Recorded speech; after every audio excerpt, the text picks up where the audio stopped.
بنی اسرائیل کا 30واں رکوع یہاں سے شروع ہو جاتا ہے۔ اور تیرے رب نے حکم کر دیا ہے کہ بجائے اس کے کسی اور کی عبادت مت کرو، اور تم اپنے ماں باپ کے ساتھ حسن سلوک کیا کرو۔ کیا بولتے ہیں؟ تیرا رب نے حکم کر دیا ہے، اللہ نے حکم کیا ہے بجائے اس کے کہ کسی اور کی عبادت مت کرو، یعنی شریک مت کرو، اور تم اپنے ماں باپ کے ساتھ حسن سلوک کرو۔ جو ماں باپ ہے ان کے ساتھ اچھا سلوک کرو۔ اگر تیرے پاس ان میں سے ایک یا دونوں کے دونوں بڑھاپے کو پہنچ جاوے تو ان کو کبھی ہاں سے ہاں بھی مت کرنا، اور نہ ان پر جھٹکنا، اور ان سے خوب ادب سے بات کرنا، یہ دو ماں باپ کے بارے میں۔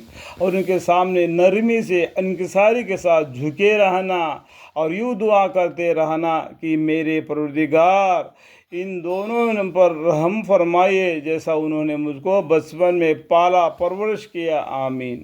تمہارا رب تمہارے فعل جمیل کو خوب جانتا ہے، اللہم اغفر لی۔ اگر تم سعادت مند ہو تو وہ توبہ کرنے والوں کی خطا معاف کر دیتا ہے، الحمدللہ رب العالمین۔ اور قرابت دار کو اسی کا حق مالی وغیرہ دیتے رہنا، قرابت داروں کو اور محتاجوں اور مسافروں کو بھی دیتے رہنا، اور مال کو بے موقع مت اڑانا، کیونکہ بے شک بے موقع اڑانے والے شیطانوں کے بھائی بند یعنی ان کے مشاب ہے۔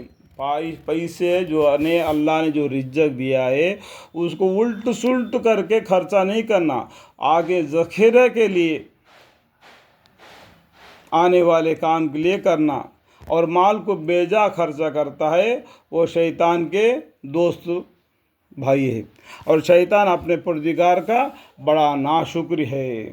اللہ تعالیٰ نے بتایا یہ شیطان اللہ کا بڑا ناشکر ہے، اللہ کا حکم کو نہیں مانا، اور الٹا یہ بھی کہہ دیا کہ میں تیرے بندوں کو گمراہ کروں گا، تیرے راہ سے نکال کر دوسری راہ میں جہنم کے طرف لے جاؤں گا۔ اس طریقے سے اللہ سے اس نے اجازت مانگا، اس لیے یہ بڑا ناشکری ہو گیا، تو اس کے ساتھ نہیں دینا۔ تم اہدنا الصراط جو پیغمبروں نے بتایا اس راہ پر چلنا۔ جتنے بھی پیغمبر آئے یہی بولا انہوں نے، واتقوا اللہ، اللہ سے ڈرو، اطیعون یعنی میرا کہنا مانو۔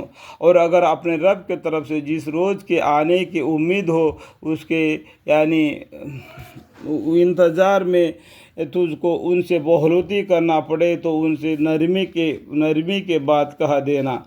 اور اگر اپنے رب کے طرف سے جس رزق کے آنے کی امید ہو اس کے انتظار میں تجھ کو ان سے بہلوتی کرنا پڑے تو ان سے نرمی کی بات کہہ دینا۔ یہاں پہ دبی معنی ہے تو 3 ماہ لکھا، وہ پڑھنے سے معلوم ہو جائے گا۔ اور نہ تو اپنا ہاتھ گردن ہی سے باندھ لینا چاہیے اور نہ بالکل ہی کھول دینا چاہیے، ورنہ الجام خود دست ہو کر بیٹھ رہو گے۔ بلا شک تیرا رب جس کو چاہتا ہے زیادہ رزق دیتا ہے اور وہی تنگی کر دیتا ہے، یعنی کس کو غریبی بنانا کس کو امیری بنانا سب کچھ اللہ کے حکم سے ہے۔ ہم آپس میں ایک دوسرے پر دل میں کھچنتانی کر لینا یہ گناہ ہو جاتا ہے۔ اللہ نے جس کو جتنا رزق دے دیا اتنا ہی اس سے حساب لے لے گا۔ آج دنیا میں بڑا پیسے والا مالدار ہوگا تو کل قیامت کے دن اللہ کے سامنے حساب دینے کے لیے کھڑا ہو جائے گا۔ تو جو فقیر آدمی جس کو مال نہیں دیا اللہ تعالیٰ نے، وہ پیسے والے سے پہلے آدھا دن جنت میں پہلے جائے گا۔ کیا آپ کو معلوم ہے آدھا دن کتنا ہے؟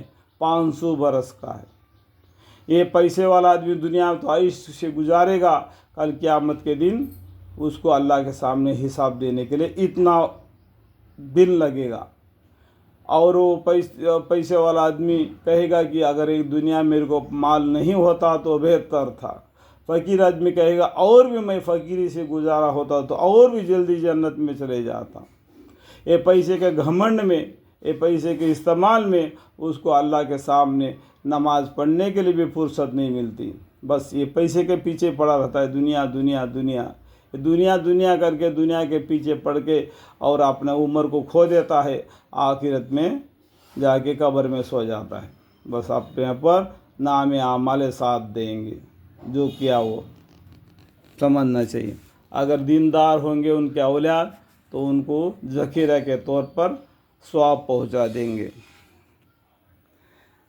بلا شک تیرا رب جس کو چاہتا ہے زیادہ رزق دیتا ہے اور وہی تنگی کر دیتا ہے، بے شک وہ اپنے بندوں کو خوب جانتا ہے، دیکھتا ہے۔ وہ بندوں کو کب سے جانتا ہے؟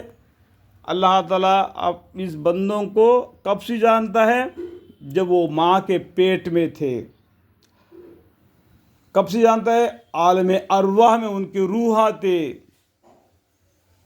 اللہ تعالیٰ جانتا ہے، پہچانتا ہے اس میں سے کون جنتی ہے کون جہنمی ہے، یہ بھی اللہ جانتا ہے۔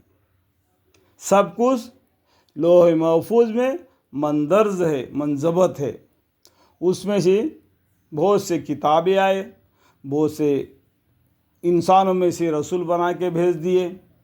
اس قرآن میں چند کتابوں کے بارے میں اور صحفوں کے بارے میں اور چند پیغمبروں کے بارے میں آپ کو بتلا دیا کہ تم کو آسان ہو، یعنی قرآن کو پڑھنا آسان ہو۔ اللہ تعالیٰ اگر 1,25,000 یا 1,80,000 جتنے بھی حدیث کے میں آیا ہے، اگر اتنا پیغمبروں کا قصہ اگر اس قرآن میں بتلا دیتے تو دیکھو ہمارے لیے کتنا بھاری ہو جاتا، کتنا بڑا ہوتا۔